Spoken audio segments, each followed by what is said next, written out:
مرض اور اس کا علاج۔ سید ابو الاعلیٰ مودودی رحمہ اللہ۔ مرض اور اس کا علاج۔ زیر نظر مضمون کو پڑھتے ہوئے یہ بات پیش نظر رہنی چاہیے کہ یہ 1356 ہجری 1937 عیسوی کو لکھا گیا، تب زمانہ نبوت کو 1350 برس گزر چکے تھے۔ سید مودودی رحمہ اللہ نے اس مضمون میں زمانہ نبوت یا خود نبی کریم صلی اللہ علیہ وسلم کا ذکر کرتے ہوئے 1350 برس کے الفاظ متعدد بار لکھے ہیں۔ اسلام محض ایک عقیدہ نہیں، نہ وہ محض چند مذہبی اعمال اور رسموں کا مجموعہ ہے، بلکہ وہ انسان کی پوری زندگی کے لیے ایک مفصل اسکیم ہے۔ اس میں عقائد، عبادات اور عملی زندگی کے اصول و قواعد الگ الگ چیزیں نہیں ہیں، بلکہ سب مل کر ایک ناقابل تقسیم مجموعہ بناتے ہیں، جس کے اجزاء کا باہمی ربط بالکل ویسا ہی ہے جیسا کہ ایک زندہ جسم کے اعضاء میں ہوتا ہے۔ آپ کسی زندہ آدمی کے ہاتھ اور پاؤں کاٹ دیں، آنکھیں اور کان اور زبان جدا کر دیں، معدہ اور جگر نکال دیں، پھیپھڑے اور گردے الگ الگ کر دیں، دماغ بھی پورا یا کم و بیش کاسہ سر کی کھوپڑی سے خارج کر دیں اور بس ایک دل اس کے سینے میں رہنے دیں، کیا یہ باقی ماندہ جسم زندہ رہ سکے گا؟ اور اگر زندہ رہا بھی تو کیا وہ کسی کام کا ہوگا؟ ایسا ہی حال اسلام کا بھی ہے۔ عقائد اس کا قلب ہیں، وہ طریق فکر،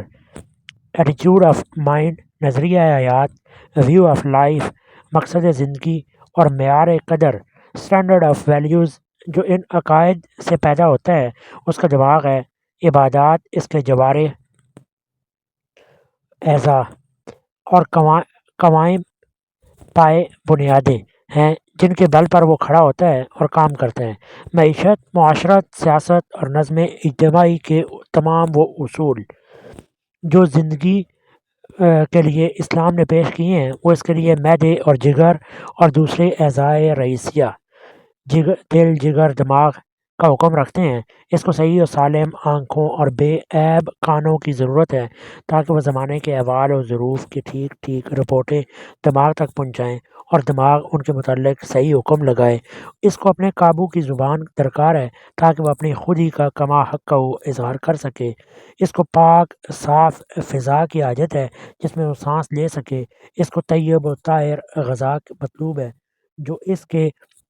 معدے سے مناسبت رکھتی ہو اور اچھا خون بنا سکے۔ اس پورے نظام میں اگرچہ قلب یعنی عقیدہ بہت اہمیت رکھتا ہے، مگر اس کی اہمیت اس لیے تو ہے کہ وہ تمام اعضاء و جوارح کو زندگی کی طاقت بخشتا ہے۔ جب اکثر و بیشتر اعضاء کٹ جائیں، جسم سے خارج کر دیے جائیں یا خراب ہو جائیں تو اکیلا قلب تھوڑے بہت بچے کچے خستہ و بیمار اعضاء کے ساتھ کیسے زندہ رہ سکتا ہے؟ اور اگر زندہ بھی ہے تو اس زندگی کی کیا وقت ہو سکتی ہے، یعنی قدر و قیمت۔ اب آپ غور فرمائیں کہ اس وقت آپ اسی ہندوستان کی دنیا میں اسلام کو کس حال میں دیکھ رہے ہیں۔ قوانین اسلامی قریب قریب معطل ہیں، اخلاق میں، معاشرت میں، معیشت میں اور زندگی کے سارے معاملات میں۔ اصول اسلامی کا نفاذ 5% سے زیادہ نہیں ہے۔ غیر اسلامی ماحول، غیر اسلامی تربیت اور غیر اسلامی تعلیم نے دماغ کو کہیں بالکل اور کہیں کم و بیش غیر مسلم بنا دیا ہے۔ آنکھیں دیکھتی ہیں مگر زاویہ نظر بدل گیا ہے، کان سنتے ہیں مگر ان کے پردے متغیر بدل ہو چکے ہیں، زبان بولتی ہے مگر اس کی گویائی میں فرق آ گیا ہے، پھیپھڑوں کو صاف ہوا میسر نہیں کہ ایک زہریلی فضا چاروں طرف محیط ہے، معدے کو پاک غذا نہیں ملتی کہ رزق کے خزانے مسموم ہو چکے ہیں۔ عبادات جو اس جسم کی جوارح اور قوائم ہیں، قریب قریب 60% تو مفلوج، فالج زدہ، بے حس ہیں اور 40% جو باقی ہیں وہ بھی کوئی اثر نہیں دکھا رہے کیونکہ دوسرے اعضائے رئیسیہ سے ان کا تعلق باقی نہیں رہا، اس لیے فالج کا مادہ ان میں پھیلتا جا رہا ہے۔ ایسی حالت میں آپ کیا کہہ سکتے ہیں کہ اسلام پورا اسلام ہے جو آپ کے سامنے ہے؟ کتنے ہی اعضاء کٹ گئے، کتنے مفلوج ہو گئے، کتنے موجود ہیں مگر بیمار ہیں اور ٹھیک کام ہی نہیں کر رہے۔ ان کے ساتھ ایک قلب باقی ہے اور وہ بیمار ہو رہا ہے کیونکہ جس طرح وہ ان اعضاء کو زندگی کی طاقت بخشتا تھا، اسی طرح خود بھی ان سے طاقت حاصل کرتا تھا۔ جب دماغ اور پھیپھڑوں اور معدہ و جگر سب کا فعل خراب ہو گیا تو قلب کیسے صحیح و سالم رہ سکتا ہے؟ یہ محض اس زبردست قلب کی غیر معمولی طاقت ہے کہ نہ صرف خود زندہ ہے بلکہ بچے کچھ اعضاء کو بھی کسی نہ کسی طرح چلائے جا رہا ہے۔ مگر کیا اس میں یہ طاقت ہے کہ ہندوستان کی زندگی میں اپنا کوئی اثر قائم کر سکے؟ بلکہ حاکم بدان میرے منہ میں خاک، میں تو یہ پوچھوں گا کہ اس نوبت پر کیا یہ ان حادثات کے مقابلے میں جن کا سیلاب روز افزوں تیزی کے ساتھ آ رہا ہے اپنے بقیہ اعضاء کو مزید قطع و برید کان چھان سے اور خود اپنے آپ کو موت سے بچا سکتا ہے؟ اس کا نتیجہ ہے کہ یدخلون فی دین اللہ افواجا کے برعکس اب خود مسلمان کے گروہ میں اسلام سے بغاوت اور انحراف کی وبا پھیل رہی ہے۔ سارے ہندوستان میں اور اس کے اطراف و کناف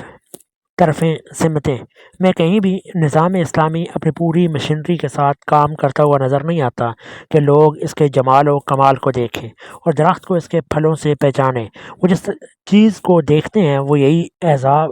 بریدہ اسلام ہے اور سمجھتے ہیں کہ بس اسلام یہی ہے۔ اس کو دیکھ کر بعض تو اعلانیہ کہہ رہے ہیں کہ ہم مسلمان نہیں ہیں، بہت سے ایسے ہیں کہ مسلمان ہونے سے بس انکار نہیں کر پاتے، باقی تمام باتیں ایسی کرتے ہیں کہ ان میں اور منکرین اسلام میں کوئی فرق نہیں پایا جاتا۔ بہت سوں کے دل پھر گئے ہیں مگر چونکہ ابھی صریح بغاوت برپا نہیں ہوئی اس لیے وہ منافقت کے ساتھ مسلمانوں میں شامل ہیں اور بغاوت کے جراثیم پھیلا رہے ہیں تاکہ جب عام بلوہ ہنگامہ و فساد، بغاوت، بد انتظامی شروع ہو جائے تب خود بھی اپنا جھنڈا لے کر کھڑے ہوں۔ کچھ لوگ صاف نہیں کہتے مگر دبی زبان سے کہہ رہے ہیں کہ نئی قومیت اور نئی تہذیب میں جذب ہونے کے لیے تیار ہو جاؤ، کیونکہ یہ تن مردہ جسے تم لیے بیٹھے ہو نہ خود تمہیں کوئی فائدہ پہنچاتا ہے اور نہ ہی ان فوائد ہی سے متمتع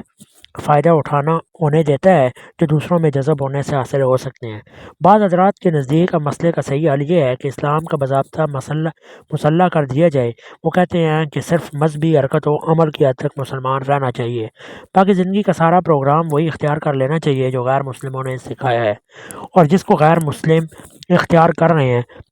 معلوم نہیں کہ یہ لوگ خود دھوکے میں ہیں یا دھوکہ دینا چاہتے ہیں۔ بہرحال یہ حقیقت ہے کہ جس کو یہ لوگ بھول گئے ہیں یا بلا رہے ہیں کہ تمام معاملات زندگی میں غیر اسلامی نظریات اختیار کرنے اور غیر اسلامی اصول پر عامل ہو جانے کے بعد مذہبی عقائد اور مذہبی حرکت و عمل قطعاً بے زور ہو جاتے ہیں، نہ ان پر زیادہ مدت تک ایمان باقی رہتا ہے اور نہ عمل جاری رہ سکتا ہے، اس لیے کہ یہ عقائد اور یہ عبادات تو وہ بنیادیں ہیں جن کو اس لیے قائم کیا گیا کہ زندگی کی پوری عمارت ان پر تعمیر ہو۔ جب یہ عمارت دوسری بنیادوں پر تعمیر ہوگی تو ان آثار قدیمہ سے بے فائدہ و بے ضرورت دلچسپی کب تک باقی رہ سکے گی؟ نئے نظام زندگی میں جو بچہ پرورش کر پا کر جوان ہوگا وہ پوچھے گا کہ چند لاحاصل عقیدتوں اور چند بے نتیجہ رسموں کا یہ قلادہ کیوں میرے گلے میں ڈال رکھا ہے؟ میں کیوں اس قرآن کو پڑھوں اور کیوں اس پر ایمان رکھوں جس کے سارے احکام اب بیکار ہو چکے ہیں؟ 1350 برس پہلے جو انسان گزر چکا ہے آج اس کو میں کس لیے خدا کا رسول مانوں؟ جب اس زندگی میں وہ میری رہنمائی نہیں کرتا تو محض اس کی رسالت تسلیم کر لینے سے فائدہ کیا اور نہ تسلیم کرنے سے نقصان کیا؟ یہ نظام حیات جس میں عمل کر رہا ہوں اس میں نماز پڑھنے اور نہ پڑھنے، روزہ رکھنے اور نہ رکھنے سے کیا فرق واقع ہو جاتا ہے؟ کیا رابطہ ہے ان اعمال اور اس زندگی کے درمیان؟ یہ بے جوڑ پیوند میری زندگی میں آخر کیوں لگا رہے ہیں؟ یہ منطقی نتیجہ ہے دین اور دنیا کی علیحدگی کا، اور جب یہ علیحدگی اصولاً اور عملاً مکمل ہو جائے گی تو یہ نتیجہ رونما ہو کر رہے گا۔ جس طرح نظام جسمانی سے الگ ہو جانے کے بعد قلب بیکار ہو جاتا ہے، اسی طرح زندگی سے بے تعلق ہو جانے کے بعد عقائد اور عبادات کی بھی کوئی اہمیت باقی نہیں رہتی۔ عقائد اور عبادات اسلامی زندگی کو قوت حیات دیتے ہیں اور اسلامی زندگی عقائد اور عبادات کو طاقت بام پہنچاتی ہے۔ جیسا کہ اوپر عرض کر چکا ہوں ان دونوں میں ایک زندہ نظام جسمانی کے اعضاء کا تعلق ہے جسے منقطع کر دینے کا لازمی نتیجہ دونوں کی موت ہے۔ غیر اسلامی زندگی میں اسلامی عقائد اور عبادات کا پیوند بالکل ایسا ہی ہوگا جیسے گوریلے کے جسم میں انسانی دماغ اور انسانی دست و پا۔ یہ نہ سمجھ لیجیے کہ اسلام کی موجودہ حالت کا یہ اثر صرف نئے تعلیم یافتہ طبقے کے ایک مختصر گروہ پر ہی مترتب ہو رہا ہے۔ نہیں، آج جو لوگ سچے دل سے مسلمان ہیں، جن کے دلوں میں اس کی محبت اور عزت موجود ہے، خواہ نئے گروہ کے لوگ ہوں یا پرانے گروہ کے، ان سب پر کم و بیش ان حالات کا اثر پڑ رہا ہے۔ اسلامی نظام زندگی کا درم برہم ہو جانا ایک عام مصیبت ہے، جس کے طبعی نتائج سے کوئی مسلمان بھی محفوظ نہیں اور نہ محفوظ رہ سکتا ہے۔ اپنی اپنی استعداد کے مطابق ہم سب کو اس میں حصہ مل رہا ہے، اور ہمارے علماء و مشائخ بھی اس میں اتنے ہی حصے دار ہیں جتنے مدرسوں اور کالجوں سے نکلے ہوئے لوگ۔ لیکن سب سے زیادہ خطرے میں ہماری وہ عوام ہیں جو کروڑوں کی تعداد میں 16 لاکھ مربع میل کے وسیع رقبے پر پھیلے ہوئے ہیں۔ ان کے پاس صرف اسلام کا نام باقی ہے، جس سے ان کو غیر معمولی محبت ہے۔ نہ علمی حیثیت سے یہ غریب اس چیز سے واقف ہیں جس پر یہ اس طرح جان دے رہے ہیں، اور نہ عملی حیثیت سے کوئی ایسا نظام زندگی موجود ہے جو انہیں غیر اسلامی اثرات سے محفوظ رکھ سکے۔ ان کی جہالت سے فائدہ اٹھا کر ہر گمراہ کرنے والا ان کے عقائد اور ان کی زندگی کو اسلام کے صراط مستقیم سے ہٹا سکتا ہے۔ بس انہیں یہ اطمینان دلا دینا کافی ہے کہ یہ ضلالت جو ان کے سامنے پیش کی جا رہی ہے، یہی عین ہدایت ہے، یا کم از کم اسلام کے مخالف نہیں ہے۔ اس کے بعد آپ جس راستے پر چاہیں انہیں بھٹکائے لے جا سکتے ہیں، خواہ وہ قادیانیت کا راستہ ہو یا اشتراکیت کا یا فسطائیت کا۔ ان کے روز افزوں افلاس اور ان کی ہولناک معاشی خستہ حالی نے جو مسائل پیدا کر دیے ہیں، ان کو موجودہ بے نظمی کی حالت میں اصول اسلام کے مطابق حل کرنے کی کوشش نہیں ہو رہی۔ مسلمانوں میں کوئی منظم جماعت ایسی موجود نہیں جو اشتراکیت کے مقابلے میں اسلام کے معاشی و تمدنی اصولوں کو لے کر اٹھے اور ان مسائل کو حل کر کے دکھا دے جو عام لوگوں کے لیے فی الواقع بڑی اہمیت رکھتے ہیں۔ اس کا نتیجہ یہ ہے کہ کروڑوں مفلس و فاقہ کش مسلمانوں کی یہ بھیڑ اشتراکی مبلغین کے لیے نہایت سہل الحصول، آسانی سے حاصل ہو جانے والا شکار بن گئی ہے۔ بورژاوی طبقے کے جن لوگوں میں حوصلہ مندی اور اقتدار کی حرص ذرا اعتدال سے بڑھی ہوئی ہوتی ہے، وہ ہمیشہ سیاسی طاقت حاصل کرنے کے لیے نئی نئی تدبیریں تلاش کرتے ہیں۔ اب روسی انقلاب نے اس طبقے کے ایک گروہ کو ایک اور تدبیر سکھا دی ہے، اور وہ یہ ہے کہ کسان اور مزدور کے حامی بن کر غریب عوام کو اپنے ہاتھ میں لے لیں، ان کے اندر خود غرضی، حرص اور حسد کی آگ بھڑکائیں، ان کے جائز حقوق سے بڑھ کر انہیں دولت میں حصہ دلوانے کا لالچ دلائیں، خوشحال طبقوں کی جائز دولت تک چھین کر ان میں تقسیم کر دینے کا وعدہ کریں، اور اس طرح ملک کے سواد اعظم کو اپنی مٹھی میں لے کر وہ اقتدار حاصل کریں جو سرمایہ داری نظام کے بادشاہوں، ڈکٹیٹروں اور کروڑ پتیوں کو حاصل ہے۔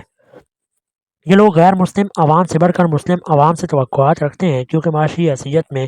سے مسلمان زیادہ خستہ حال ہیں۔ یہ ان کے دلوں پر قبضہ کر لینے کے لیے پیٹ کی طرف سے راستہ پیدا کر رہے ہیں، جو بھوکے آدمی کے جسم کا سب سے زیادہ نازک حصہ ہوتا ہے۔ یہ ان سے کہتے ہیں کہ آؤ ہم وہ طریقہ بتائیں جس سے امیری اور غریبی مرتی ہے اور آسودہ حالی آتی ہے۔ پھر جب بیچارہ بھوکا مسلمان 2 روٹیوں کے امید پر ان کی طرف دوڑتا ہے تو یہ اسے خدا پرستی کے بجائے شکم پرستی کے مذہب کی تلقین کرتے ہیں، اور یہ جذبہ اس کے دل میں پیدا کرتے ہیں کہ دین اور ایمان کوئی چیز نہیں، اصل چیز روٹی ہے، وہ جس طریقے سے ملے وہی دین ہے اور اسی میں نجات ہے۔ غریبوں، مفلسوں اور غلاموں کا کوئی مذہب اور کوئی تمدن نہیں۔ اس کا سب سے بڑا مذہب روٹی کا ایک ٹکڑا ہے، اس کا سب سے بڑا تمدن ایک پھٹا پرانا کرتا ہے، اس کا سب سے بڑا ایمان اس موجودہ افلاس اور نکبت افلاس بدحالی سے چھٹکارا پا لینا ہے، وہی روٹی اور کپڑا جس کے لیے وہ چوری تک کرنے پر مجبور ہو جاتا ہے۔ آج افلاس اور غلامی کی دنیا میں اس کا کوئی مذہب نہیں، یہ ابتدائی سبق ہے مذہب اشتراکیت کا، اور جس آن یہ سبق بیچارے جاہل و مفلس مسلمانوں کو دیا جاتا ہے، اسی آن انہیں اس امر کا اطمینان بھی دلا دیا جاتا ہے کہ ہم تمہارے مذہب کو ہاتھ نہیں لگاتے۔ مذہب اور عقائد کو ان باتوں سے کیا خطرہ، کیا تعلق؟ مذہب تو ہمیشہ، اگر اس میں اخلاقی اور روحانی طاقت رہی ہے، زندہ، تابندہ اور پائندہ ہی رہا ہے۔ یہ دونوں فقرے جو یہاں نقل کیے گئے ہیں ایک مسلمان صاحب کے مضمون سے ماخوذ ہیں جو ایک کثیر الاشاعت مسلم اخبار کے کالموں میں شائع ہوا ہے۔ گزشتہ 20 سال کے اندر روسی اشتراکیت کے جو اثرات مسلمانان روس کی نوخیز نسلوں پر مترتب ہوئے ہیں، وہ جاننے والوں سے پوشیدہ نہیں ہیں۔ یہی مستقبل مسلمانان ہند کے سامنے بھی دھمکیاں دیتا ہوا آ رہا ہے۔ پیٹ کی آگ متاع ایمان کو خاکستر کر دینے کے لیے بڑھ رہی ہے۔ ابھی تک سرچشمہ ابتدائے چشمہ کا منہ اتنا چھوٹا ہے کہ ایک سلائی سے بند کیا جا سکتا ہے، لیکن اگر غفلت کے چند سال یوں ہی گزار دیے گئے تو یہ اتنا بڑا سیلاب بن جائے گا کہ اس کے مقابلے میں ہاتھیوں کے پونک اکھڑ جائیں گے۔ ان حالات میں محض عیسائی مشنریوں کے ڈھنگ پر اسلام کی تبلیغ کر دینا لاحاصل ہے۔ عقائد کی اصلاح کے لیے ایک رسالہ نہیں، ہزاروں رسالے اگر لاکھوں کی تعداد میں بھی شائع کر دیے جائیں تو یہ حالات روبہ نہیں آ سکتے۔ میں زبان اور قلم سے اسلام کی خوبیوں کو بیان کر دینے سے کیا فائدہ؟ ضرورت اس کی ہے کہ ان خوبیوں کو واقعات کی دنیا میں سامنے لایا جائے۔ محض یہ کہہ دینے سے کہ اس اسلام کے اصول میں زندگی کے مسائل کا حل موجود ہے، سارے مسائل خود بخود حل نہیں ہو جائیں گے۔ اسلام قوت جو وجود میں آنے کے قابل ہو، جو کچھ موجود ہے اس کو بالفعل بنانے کی ضرورت ہے۔ یہ دنیا کشمکش اور جدوجہد کی دنیا ہے، اس کی رفتار محض باتوں سے نہیں بدلی جا سکتی، اس کو بدلنے کے لیے انقلاب انگیز جہاد کی ضرورت ہے۔ اگر اشتراکی اپنے غلط اصولوں کو لے کر نصف صدی کے اندر دنیا کے ایک بڑے حصے میں اپنا اثر و اقتدار قائم کر سکتے ہیں، اگر فاشسٹ اپنے غیر معتدل طریقوں کو لے کر دنیا پر اپنی دھاک بٹھا سکتے ہیں، اگر گاندھی کا انسا ایک غیر فطری چیز ہونے کے باوجود محض جدوجہد کے بل پر فروغ پا سکتی ہے، تو کوئی وجہ نہیں کہ مسلمان جن کے پاس حق اور عدل کے غیر فانی اصول ہے، ایک مرتبہ پھر دنیا میں اپنا سکہ نہ جما سکیں۔ مگر یہ سکہ نرے واز و تلقین سے نہیں جم سکتا، اس کے لیے سعی و عمل کی ضرورت ہے۔ انہی طریقوں پر کام کرنے کی ضرورت ہے جن سے سنت اللہ کے مطابق دنیا میں سکہ جمع کرتا ہے۔ انقلاب انگیز جدوجہد ایک مبہم لفظ ہے، اس کی عملی صورتیں بہت سی ہیں اور بہت سی ہو سکتی ہیں۔ جس قسم کا انقلاب برپا کرنا مقصود ہو، اس کے لیے وہی صورت اختیار کرنی پڑے گی جو اس انقلاب کی فطرت سے مناسبت رکھتی ہو۔ ہم جو انقلاب چاہتے ہیں اس کے لیے ہمیں کوئی نئی صورت تلاش کرنے کی ضرورت نہیں ہے، یہ انقلاب اس سے پہلے برپا ہو چکا ہے۔ جس پاک انسان صلی اللہ علیہ وسلم نے پہلی مرتبہ یہ انقلاب برپا کیا تھا، وہی اس کی فطرت کو خوب جانتا تھا، اسی کے اختیار کیے ہوئے طریقے کی پیروی کر کے آج بھی یہ انقلاب برپا کیا جا سکتا ہے۔ اس پاک ہستی کی سیرت ایک لحاظ سے معجزہ ہے، مگر دوسرے لحاظ سے اسوہ بھی ہے۔ وہ اخلاق و تقویٰ، وہ حکمت، وہ عدالت، وہ طاقت ور شخصیت، وہ انسانیت کبریٰ کی عظیم الشان خصوصیات اب کوئی انسان کہاں سے لا سکتا ہے؟ اس لیے اب کوئی انسان اتنا کمال درجے کا انقلاب بھی کہاں برپا کر سکتا ہے؟ اس لحاظ سے وہ معجزہ ہے اور قیامت تک کے لیے معجزہ ہے۔ لیکن اس انسان اکبر نے جو نمونہ چھوڑا ہے اس کا طبی خاصہ وہی انقلاب انگیزی ہے جس کی نظیر 1350 برس پہلے دنیا کے سامنے آ چکی ہے۔ اس نمونے کی جتنی زیادہ پیروی کی جائے گی اور جس قدر زیادہ اس سے مماثلت پیدا کی جائے گی، اسی قدر زیادہ انقلاب انگیز نتائج بھی ظاہر ہوں گے، اور وہ اس پہلے انقلاب سے اتنی زیادہ اقرب یعنی قریب ہوں گے جو اصل نمونے کی طاقت سے برپا ہوا تھا۔ اس لحاظ سے وہ اسوہ ہے اور قیامت تک کے لیے اسوہ ہے۔ 20ویں صدی ہو یا 40ویں صدی، ہندوستان ہو یا امریکہ یا روس، جہاں اور جس وقت چاہیں آپ اسی نوعیت کا انقلاب برپا کر سکتے ہیں، بشرطے کہ اسی اسوہ حسنہ کو سامنے رکھ کر کام کریں۔ رسول اللہ صلی اللہ علیہ وسلم نے جس طریقے سے 1350 برس پہلے کی دنیا میں انقلاب برپا کیا تھا، اس کی تفصیلات یہاں بیان کرنے کا موقع نہیں، یہاں صرف اس امر کی طرف اشارہ کرنا مقصود ہے کہ ادارہ دارالاسلام، یہ ادارہ 1938 میں قائم کیا گیا تھا، پھر اگست 1941 میں جب جماعت اسلامی قائم ہوئی تو یہ ادارہ اس میں ضم کر دیا گیا۔ کا تخیل اسی اسوہ پاک کے گہرے مطالعے سے پیدا ہوا ہے۔ حضرت صلی اللہ علیہ وسلم جب مبعوث ہوئے تو روئے زمین پر ایک شخص بھی مسلم نہ تھا۔ آپ صلی اللہ علیہ وسلم نے اپنی دعوت دنیا کے سامنے پیش کی اور آہستہ آہستہ متفرق طور پر ایک دو چار آدمی مسلمان ہوتے چلے گئے۔ یہ لوگ اگرچہ پہاڑ سے زیادہ مضبوط ایمان رکھتے تھے اور اسی فدویت ان کو اسلام کے ساتھ تھی کہ دنیا ان کی نظیر پیش کرنے سے عاجز ہے، مگر چونکہ متفرق تھے، کفار کے درمیان گرے ہوئے تھے، بے بس اور کمزور تھے، اس لیے اپنے ماحول سے لڑتے لڑتے ان کے بازو شل ہو جاتے تھے، اور پھر بھی وہ ان حالات کو نہ بدل سکتے تھے جن کو بدلنے کے لیے وہ اور ان کے ہادی و مرشد فداء امی و ابی کوشش فرما رہے تھے۔ 13 سال تک حضور صلی اللہ علیہ وسلم اسی طرح جدوجہد کرتے رہے اور اس مدت میں سرفروش اہل ایمان کی ایک مٹھی بھر جماعت آپ صلی اللہ علیہ وسلم نے فراہم کر لی۔ اس کے بعد اللہ نے دوسری تدبیر کی طرف آپ صلی اللہ علیہ وسلم کی ہدایت فرمائی، اور وہ یہ تھی کہ ان سرفروشوں کو لے کر کفر کے ماحول سے نکل جائیں، ایک جگہ ان کو جمع کر کے اسلامی ماحول پیدا کر دیں، اسلام کا ایک گھر بنائیں جہاں اسلامی زندگی کا پورا پروگرام نافذ ہو، ایک مرکز بنائیں جہاں مسلمانوں میں اجتماعی طاقت پیدا ہو، ایک ایسا پاور ہاؤس بنا دیں جس میں تمام برقی طاقت ایک جگہ جمع ہو جائے، اور پھر ایک منظم طریقے سے وہ پھیلنی شروع ہو، یہاں تک کہ زمین کا گوشہ گوشہ اس سے منور ہو جائے۔ مدینہ طیبہ کی جانب آپ صلی اللہ علیہ وسلم کی ہجرت اسی غرض کے لیے تھی۔ تمام مسلمان جو عرب کے مختلف قبیلوں میں منتشر تھے، ان سب کو حکم دیا گیا کہ سمٹ کر اس مرکز پر جمع ہو جائیں، یہاں اسلام کو عمل کی صورت میں نافذ کر کے بتایا گیا۔ اس پاک ماحول میں پوری جماعت کو اسلامی زندگی کی ایسی تربیت دی گئی کہ اس جماعت کا ہر شخص ایک چلتا پھرتا اسلام بن گیا، جسے دیکھ لینا یہ معلوم کرنے کے لیے کافی تھا کہ اسلام کیا ہے اور کس لیے آیا ہے۔ ان پر اللہ کا رنگ صبغۃ اللہ ومن احسن من اللہ صبغہ اتنا گہرا رنگ چڑھ گیا کہ وہ جدھر جائیں دوسروں کا رنگ قبول کرنے کی بجائے اپنا رنگ دوسروں پر چڑھائیں۔ ان میں کیریکٹر کی اتنی طاقت پیدا کی گئی کہ وہ کسی سے مغلوب نہ ہوں، اور جو ان کے مقابلے میں آئے ان سے مغلوب ہو کر رہ جائے۔ ان کے رگ رگ میں اسلامی زندگی کا نصب العین اس طرح پیوست کر دیا گیا کہ زندگی کے ہر عمل میں وہ مقدم ہو اور باقی تمام دنیاوی اغراض ثانوی درجے میں ہوں۔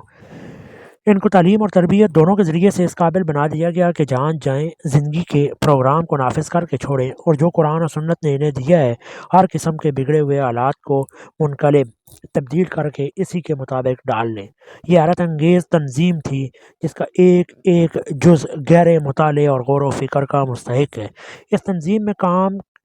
کو 4 بڑے بڑے شعبوں میں تقسیم کیا گیا۔ نمبر 1، ایک گروہ ایسے لوگوں کا تیار کیا گیا جو دین میں تفقہ حاصل کریں اور جن میں یہ استعداد ہو کہ لوگوں کو دین اور اس کے احکام بہترین طریقے پر سمجھا سکیں۔ فلولا نفر من كل فرقة منهم طائفة ليتفقهوا في الدين ولينذروا قومهم إذا رجعوا إليهم۔ ایسا کیوں نہ ہو کہ ان کی آبادی کے ہر حصے میں سے کچھ لوگ نکل کر آتے اور دین کی سمجھ پیدا کرتے اور واپس جا کر اپنے علاقے کے باشندوں کو خبردار کرتے۔ نمبر 2، کچھ لوگ ایسے تیار کیے جائیں جن کی زندگیاں اسلام کے نظام عمل کو قائم کرنے اور پھیلانے کی سعی و جدوجہد کے لیے وقف ہوں۔ جماعت کا فرض ہے کہ ان کو کسب معیشت سے بے نیاز کر دے، لیکن خود انہیں اس کی پرواہ نہ ہو، چاہے معیشت کا کوئی انتظام ہو یا نہ ہو۔ بہرحال وہ اپنے دل کی لگن سے مجبور ہوں اور ہر قسم کی مصیبتیں برداشت کر کے اس کام میں لگے رہیں جو ان کی زندگی کا واحد نصب العین ہے۔ وَلْتَكُن مِّنكُمْ أُمَّةٌ يَدْعُونَ إِلَى الْخَيْرِ وَيَأْمُرُونَ بِالْمَعْرُوفِ وَيَنْهَوْنَ عَنِ الْمُنكَرِ۔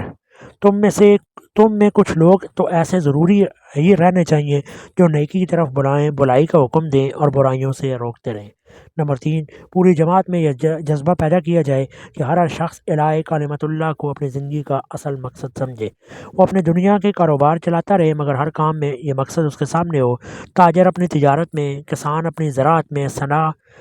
کاریگر اپنے پیشے کے کام میں اور ملازم اپنی ملازمت میں اس مقصد کو نہ بھولے۔ وہ ہمیشہ اس بات کو پیش نظر رکھے کہ یہ سب کام جینے کے لیے ہیں اور جینا اس کام کے لیے ہے۔ وہ زندگی کے جس دائرے میں بھی کام کرے اپنے اقوال و افعال اور اپنے اخلاق اور معاملات میں اسلام کے اصول کی پابندی کرے، اور جہاں دنیاوی فوائد میں اور اصول اسلام میں نقیض مخالف الٹ واقع ہو جائیں وہاں فوائد پر لات مار دے اور اصول کو ہاتھ سے دے کر اسلام کی عزت کو بٹا نہ لگائے۔ پھر وہ جتنا مال اور جتنا وقت اپنی ذاتی ضروریات سے بچا سکتا ہو اس کو اسلام کی خدمت میں صرف کر دے اور ان لوگوں کے ہاتھ بٹائے جنہوں نے اپنی زندگیاں اس کام کے لیے وقف کی۔ کنتم خیر امۃ اخرجت للناس تأمرون بالمعروف وتنہون عن المنکر وتؤمنون باللہ۔ اب دنیا میں وہ بہترین گروہ تم ہو جسے انسانوں کی ہدایت و اصلاح کے لیے میدان میں لایا گیا ہے۔ تم نیکی کا حکم دیتے ہو، بدی سے روکتے ہو اور اللہ پر ایمان رکھتے ہو۔ نمبر 4، باہر کے لوگوں کو موقع دیا جائے کہ دارالاسلام میں آئیں اور ایسے ماحول میں رہ کر کلام اللہ کا مطالعہ کریں جہاں کی ساری زندگی اس کلام پاک کی عملی تفسیر ہو۔ کفر کے ماحول کے بنسبت اسلام کے ماحول میں وہ قرآن کو زیادہ بہتر طریقے سے سمجھیں اور زیادہ گہرا اثر لے کر واپس جائیں۔ وَإِنْ أَحَدٌ مِّنَ الْمُشْرِكِينَ اسْتَجَارَكَ فَأَجِرْهُ حَتَّى يَسْمَعَ كَلَامَ اللَّهِ ثُمَّ أَبْلِغْهُ مَأْمَنَهُ۔ اور اگر مشرکین میں سے کوئی شخص پناہ مانگ کر تمہارے پاس آنا چاہے تاکہ اللہ کا کلام سنے تو اسے پناہ دے دو یہاں تک کہ وہ اللہ کا کلام سن لے، پھر اسے اس کے مامن ٹھکانے تک پہنچا دو۔ اس طرح صرف 8 برس کی قلیل مدت میں دنیا کے سب سے بڑے ہادی و رہبر نے مدینہ کے پاور ہاؤس میں اتنی زبردست طاقت بھر دی کہ دیکھتے دیکھتے اس نے سارے عرب کو منور کر دیا، اور پھر عرب سے نکل کر اس کی روشنی روئے زمین پر پھیل گئی، حتیٰ کہ آج 1350 برس گزر چکے ہیں مگر وہ پاور ہاؤس اب بھی طاقت کے خزانوں سے بھرا ہوا ہے۔ خلافت راشدہ کے بعد جب نظام اسلامی میں بہت کچھ برہمی پیدا ہوگی تو صوفیاء اسلام نے بھی اسی طریقے کی پیروی میں جگہ جگہ خانقاہیں قائم کی تھی۔ آج خانقاہ کا مفہوم اس قدر گر گیا ہے کہ لفظ سنتے ہی انسان کے ذہن میں ایک ایسی جگہ کا تصور آ جاتا ہے جہاں ہوا اور روشنی کا گزر نہ ہو اور صدیوں تک جنتری کا ورق نہ پلٹے، مگر اصل میں یہ خانقاہ بھی اسی نمونے کی ایک نقل تھی جسے سرکار رسالت مآب صلی اللہ علیہ وسلم نے مدینہ میں قائم کیا تھا۔ صوفیاء کرام جن لوگوں میں استعداد پاتے تھے ان کو بیرونی دنیا کے گندے ماحول سے نکال کر کچھ مدت تک خانقاہ میں رکھتے تھے اور وہاں اعلیٰ درجے کی تربیت دے کر انہیں اسی کام کے لیے تیار کرتے تھے جس کے لیے مرشد اعظم اپنے صحابہ رضی اللہ عنہم کو تیار کیا کرتے تھے۔ اب جو لوگ اسلامی طرز کا انقلاب برپا کرنا چاہتے ہیں ان کو پھر اسی طریقے کی طرف رجوع کرنا چاہیے۔ اگر ہم ہندوستان سے نکل کر کہیں آزاد فضا نہیں پا سکتے جہاں مدینہ طیبہ کی طرح دارالاسلام بنایا جا سکے تو کم از کم ہم کو اسی ملک میں ایک ایسی تربیت گاہیں بنانی چاہیے جہاں خالص اسلامی ماحول پیدا کیا جائے، جہاں اخلاق اسلامی ہو، معاشرت اسلامی ہو، عملی زندگی مسلمانوں کی سی ہو، گرد و پیش ہر طرف اسلام اپنی روح اور اپنی صورت کے ساتھ نمایاں ہو، جہاں کسی چیز کے صحیح ہونے کے لیے صرف یہ دلیل کافی ہو کہ خدا اور رسول نے اس کی اجازت دی یا اس کا حکم دیا ہے، اور کسی چیز کا غلط ہونا صرف اس دلیل سے تسلیم کیا جائے کہ خدا اور رسول نے اس سے منع کیا ہے یا اسے ناپسند کیا ہے، جہاں یہ بغاوت اور سرکشی کا ماحول، یہ غیر اسلامی فضا نہ ہو جس نے ہر طرف سے ہمارا احاطہ کر رکھا ہے، جہاں ہم کو کم از کم اتنا اختیار ہو کہ بیرونی اثرات میں سے جن کو ہم روح اسلامی کے موافق پائیں صرف انہی کو داخل ہونے دیں، اور جن کو منافی پائیں ان کو اپنی زندگی پر مسلط ہونے اور اپنے دل و جان میں نفوذ کرنے سے روک سکیں، جہاں ہم کو ایسی فضا میسر آ سکے کہ مسلمانوں کی طرح سوچ سکیں، مسلمان کسی نظر اپنے اندر پیدا کر سکے، ان اسلامی صفات کو نشو و نما دے سکیں جو اس دارالکفر کی مسموم آب و ہوا میں فنا ہوتی چلی جا رہی ہیں، ان گندگیوں اور علائشوں سے اپنی زندگی کو پاک کر سکیں جو غیر اسلامی ماحول میں آنکھیں کھولنے اور نشو و نما پانے کی وجہ سے ہمارے افکار اور اعمال میں گھس گئی ہے، جن کا شعور تک بسا اوقات ہمیں نہیں ہوتا، اور جن کو اگر ہم محسوس کر بھی لیتے ہیں تو ماحول کی طاقت اتنی جابر و قاہر ثابت ہوتی ہے کہ باوجود کوشش کرنے کے ہم اپنے آپ کو ان سے نہیں بچا سکتے۔ اس قسم کی تربیت گاہوں میں ایسے لوگوں کو جمع کیا جائے جو سچے دل سے اسلام کی خدمت کے لیے تیار ہو جائیں، وہاں کے کام کا نقشہ وہی ہو جو نبی صلی اللہ علیہ وسلم کے کام کا نقشہ تھا، اسی طرح کام کو شعبوں میں تقسیم کیا جائے اور اسی طرح ہر شعبے میں آدمیت کو اسلام کے سانچے میں ڈالنے کی تدبیر کی جائے۔ ایک ایسا شعبہ ہو کہ جس میں اعلیٰ درجے کی علمی استعداد کے لوگ شامل ہوں، ان میں سے جو لوگ علوم دینیہ میں دستگاہ رکھتے ہوں انہیں مغربی زبانوں سے اور علوم جدیدہ سے روشناس کیا جائے، اور جن حضرات نے علوم جدیدہ کی تحصیل کی ہو انہیں عربی زبان اور اسلامی علوم کی تعلیم دی جائے، پھر یہ لوگ قرآن اور سنت کا گہرا مطالعہ کر کے دین میں تفقہ اور بصیرت حاصل کریں۔ اس کے بعد ان کے مختلف گروپ بنا دیے جائیں، ہر گروپ ایک ایک شعبہ علم کو لے کر اس میں سے اسلام کے اصول اور نظریات کو جدید طرز پر مرتب کرے، زندگی کے جدید مسائل کو سمجھے اور اصول اسلام کے مطابق ان کا حل تلاش کرے۔ علوم کی بنیاد میں جو مغربی نقطہ نظر پیوست ہو گیا ہے اس کو نکال کر اسلام کے نقطہ نظر سے علوم کو از سر نو مدون کرے اور اپنی تحقیقات سے ایسا صالح لٹریچر پیدا کرے جو اسلام کی موافقت مطابق میں ایک ذہنی انقلاب برپا کرنے کی طاقت رکھتا ہو۔ دوسرا شعبہ ایسا ہو جس میں خدمت اسلام کے لیے اچھے کارکن تیار کرنے کی کوشش کی جائے، پاکیزہ اخلاق، مضبوط سیرت، دھن کے پکے اور اپنے نصب العین کے لیے سب کچھ قربان کر دینے والے لوگ، جو ایک زبردست انقلابی پارٹی کی صورت میں منظم ہو، جن کی زندگی سادہ ہو، جن میں جفاکشی ہو، جن میں پورا نظم و ضبط پایا جائے اور جن کی عملی سیرت ٹھیٹھ مسلمانوں کی سی ہو۔ یہ پارٹی اسلام کے اصولوں پر ایک نئے اجتماعی نظام، سوشل آرڈر اور ایک نئی تہذیب، سویلائزیشن کی تعمیر کا پروگرام لے کر اٹھے اور عامہ خلائق کے سامنے اپنے پروگرام کو پیش کر کے زیادہ سے زیادہ سیاسی طاقت فراہم کرے اور بالآخر حکومت کی مشین پر قابض ہو جائے، تاکہ ظلم و فجور کی حکومت کو عدل کی حکومت میں تبدیل کیا جا سکے۔ تیسرے شعبے میں ایسے لوگ ہوں جو صرف تھوڑی مدت کے لیے تربیت گاہ میں رہ کر واپس جانے چاہتے ہوں، انہیں صحیح علم اور اخلاقی تربیت دے کر چھوڑ دیا جائے کہ جہاں چاہیں رہیں مگر مسلمانوں کی طرح رہیں۔ دوسروں سے متاثر ہونے کی بجائے ان پر اپنا اثر ڈالیں، اپنے اصول میں سخت ہوں، اپنے عقائد میں مضبوط ہوں، بے مقصد زندگی نہ بسر کریں، ایک نصب العین ہر حال میں ان کے سامنے ہو، پاک طریقوں سے روزی کمائیں اور ان لوگوں کو ہر ممکن طریقے سے مدد دینے کے لیے تیار رہیں جو شعبہ نمبر 2 کے تحت کام کر رہے ہوں۔ یہ ان کو مالی مدد بھی دیں اور ان کے کاموں میں شریک بھی رہیں، اور جہاں رہیں وہاں کی فضا کو انقلابی پارٹی کی موافقت میں تیار بھی کرتے رہیں۔ چوتھا شعبہ ایسے مسلمانوں اور غیر مسلموں کے لیے ہو جو محض عارضی طور پر تربیت گاہ میں آ کر کچھ علمی استفادہ کرنا چاہیں یا وہاں کی زندگی کا مطالعہ کرنے کے خواہش مند ہوں۔ ان لوگوں کو ہر قسم کی سہولتیں بام پہنچائی جائیں تاکہ وہ اسلام اور اس کے تعلیم کا گہرا نقش لے کر واپس چلے جائیں۔ یہ ایک سرسری سا خاکہ ہے اس نظام کا جو ہمارے نزدیک اسلامی انقلاب برپا کرنے کے لیے ایک ضروری مقدمے کی حیثیت رکھتا ہے۔ اس نظام کی کامیابی کا انحصار تمام تر اس پر ہے کہ یہ اپنے روح اور اپنے جواہر میں مدینہ طیبہ کی اس مثالی نظام کے ساتھ زیادہ سے زیادہ مماثلت پیدا کرے جو نبی صلی اللہ علیہ وسلم نے قائم کیا تھا۔ مدینہ طیبہ سے مماثلت پیدا کرنے کا مفہوم کہیں یہ نہ سمجھ لیا جائے کہ ہم ظاہری اشکال میں مماثلت پیدا کرنا چاہتے ہیں اور دنیا اس وقت تمدن کے جس مرتبے پر ہے اس سے رجعت کر کے اس تمدنی مرتبے پر واپس جانے کے خواہش مند ہیں جو عرب میں 1350 برس پہلے تھا۔ اتباع رسول صلی اللہ علیہ وسلم و اصحاب کا یہ مفہوم ہی سرے سے غلط ہے اور اکثر دیندار لوگ غلطی سے اس کا یہی مفہوم لیتے ہیں۔ اس کا نزدیک سلف صالح کی پیروی اس کا نام ہے کہ جیسا لباس وہ پہنتے تھے ویسا ہم پہنیں، جس قسم کے کھانے وہ کھاتے تھے اسی قسم کے کھانے ہم بھی کھائیں، جیسا طرز معاشرت ان کے گھروں میں تھا بینا وہی طرز معاشرت ہمارے گھروں میں بھی ہو۔ تمدن و حضارت، شہری زندگی کی جو حالت ان کے عہد میں تھی اس کو ہم بالکل متجرر پتھر جیسی صورت میں قیامت تک باقی رکھنے کی کوشش کریں اور ہمارے اس ماحول سے باہر کی دنیا جو تغیرات واقع ہو رہے ہیں ان سب سے آنکھیں بند کر کے ہم اپنے دل و دماغ اپنی زندگی کے ارد گرد ایک اثار کھینچ لیں جس کی سرحد میں اس وقت کی حرکت اور زمانے کے تغیر کو